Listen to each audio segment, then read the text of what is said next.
Hi, it's me again. Today is the 23rd of January, and in recent days you've seen me post up clips of my recent book hauls and book reviews. Today I thought I'd do an individual book review on I did a book haul on David Eddings's Bulgarian series, which I've bought the whole series of, and I've just started reading the first one, which is this one, Pawn of Prophecy, the first in the Bulgarian series by David Eddings. I've read the first 5 chapters so far, and it is quite interesting. It's quite an interesting novel. It does take a little bit for action to get going. There's quite a lot of setup. Because it's a series of 5 books, you'd expect the first one to have quite a big chunk of the first one to be just setting the story up, which you would expect that in this type of series, because there's five books in the series, so you would expect that the first one, a good substantial part of the first one, would be just background and setting up. And what I found quite, I won't say I found it difficult, but I found it interesting that the prologue of this one was quite a substantial prologue. And I mean, normally prologues tend to be quite short, but this one had quite a substantial prologue of about 9 pages. So that was definitely quite a substantial. But having said that, it's definitely the story does flow. It has a good steady flow to it, and the chapters, although the chapters are of a good length, where I can sort of manage maybe 1 or 2 a day, because I'm a bit of a slow reader. But I love this book. I'm sorry, excuse me. I am loving this book. The characters seem very real. The way David Eddings wrote was definitely he wrote an interesting way, very clear, and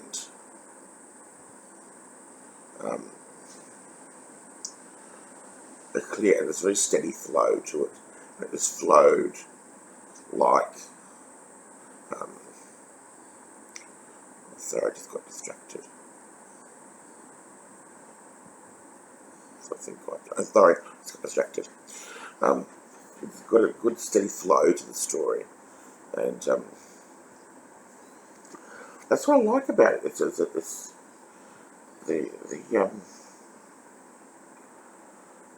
an interesting story. Characters are quite vivid and have a lot of rich depth to them, and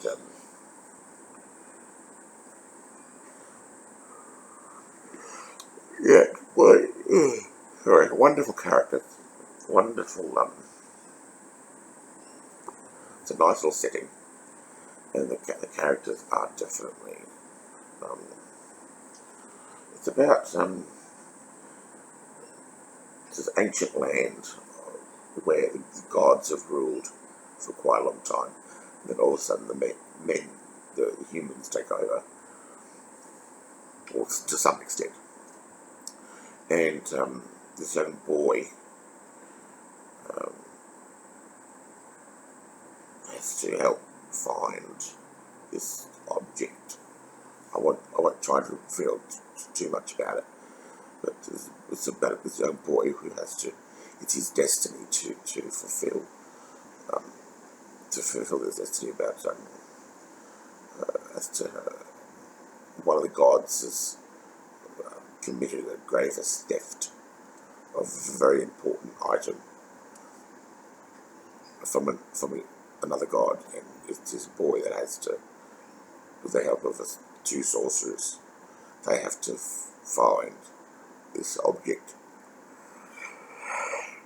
right? Find this object and return it to its rightful place. And big epic quest that go on. Similar to, it's similar. It's got the bare bones of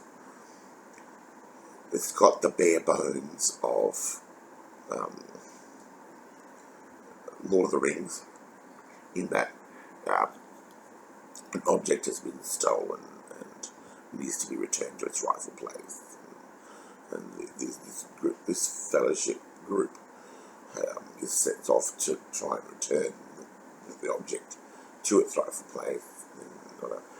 But that's where the similarities end.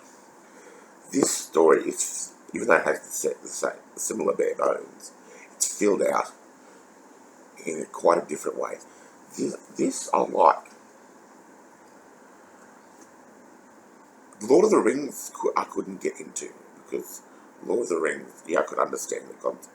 I just it didn't appeal to me. Okay. The way it was filled out, it didn't appeal. Whereas this one, it appeals. So I give this one, so far, I give it an 8 out of 10. Maybe even an 8.5. Possibly I might be pushed to an 8.5 for that one. Now, I have a new book haul. Right, 2 more books came today.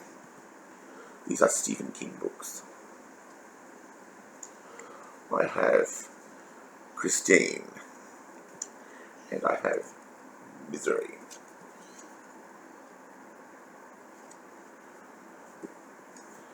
Which I'm definitely hoping to get into. Christine, quite a thick book. Christine, blood red, fat and thin, was 20. Her promise lay all in her past, greedy and big, a 58 Plymouth Fury. She was broken down, but not finished. She was Arnie's obsession. Christine was eating into his mind, burrowing into his unconscious. There was still power in her, a frightening power that leaked like sump oil, staining and corrupting, a malign power that corroded the mind and turned ownership into possession.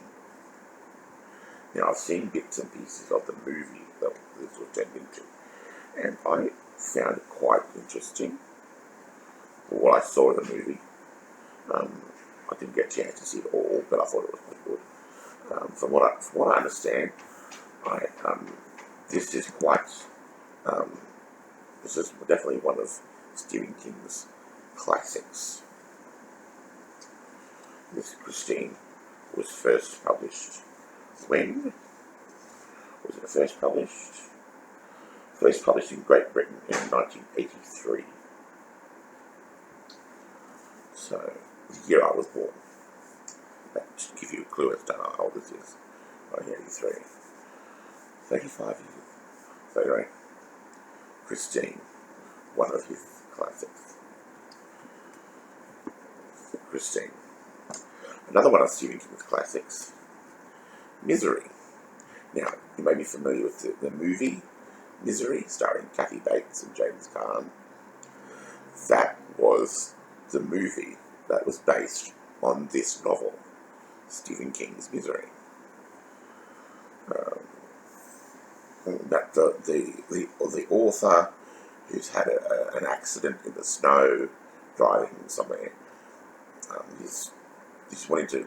He has this author. He has a popular character that's He'd been a main character in a series of books, similar to, I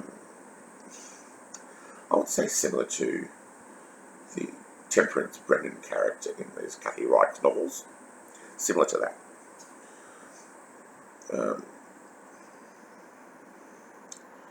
Yeah, and this, in Misery, the author played by James Caan in the movie, he decided to kill off his character and write no more books about that character.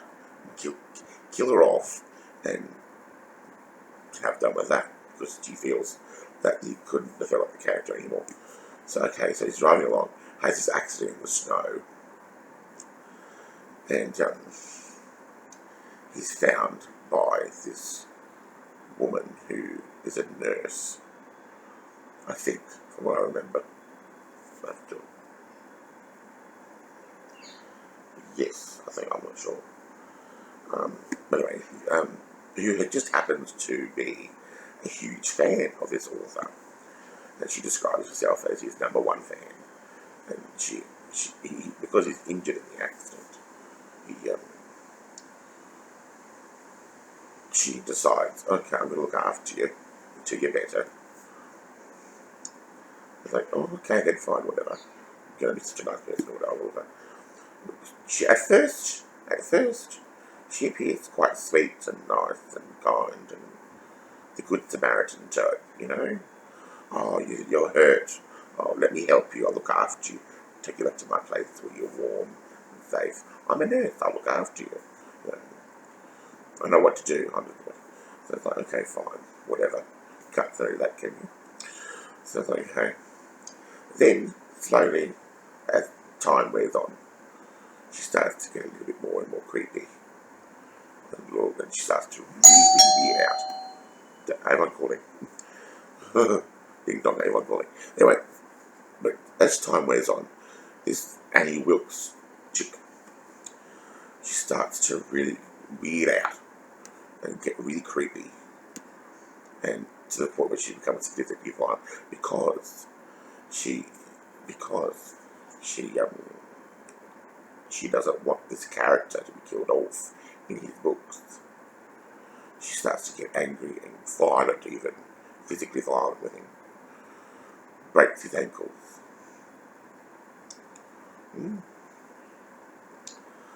So what happens in the end? You'll have to read the book to find out.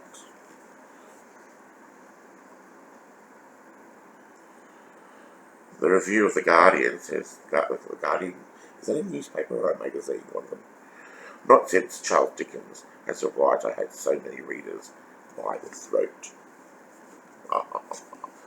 So, from what I see of the movie, although I haven't read the book, I would definitely give this,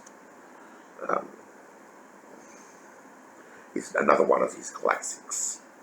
Definitely another one of his Stephen King's classic novels. And I've noticed since I've been reading Mr. Mercedes, pretty much everything that Stephen King touches turns to gold. It's like he's got them, when it comes to writing, he's got the Midas touch. And it was pretty much similar with David Eddings. David Eddings, I think, is he was a very similar writer in that,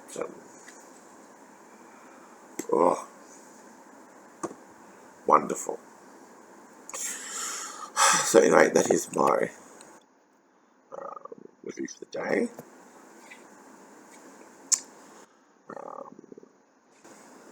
Yes. Again with the book club.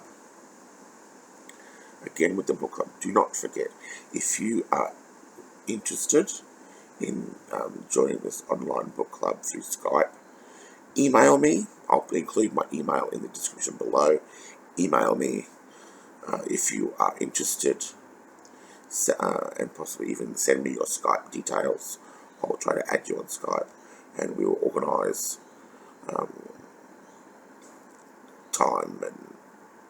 time and date, whatever, regular times where we can do this Skype book club. Okay? So definitely, if you are interested, get onto it. So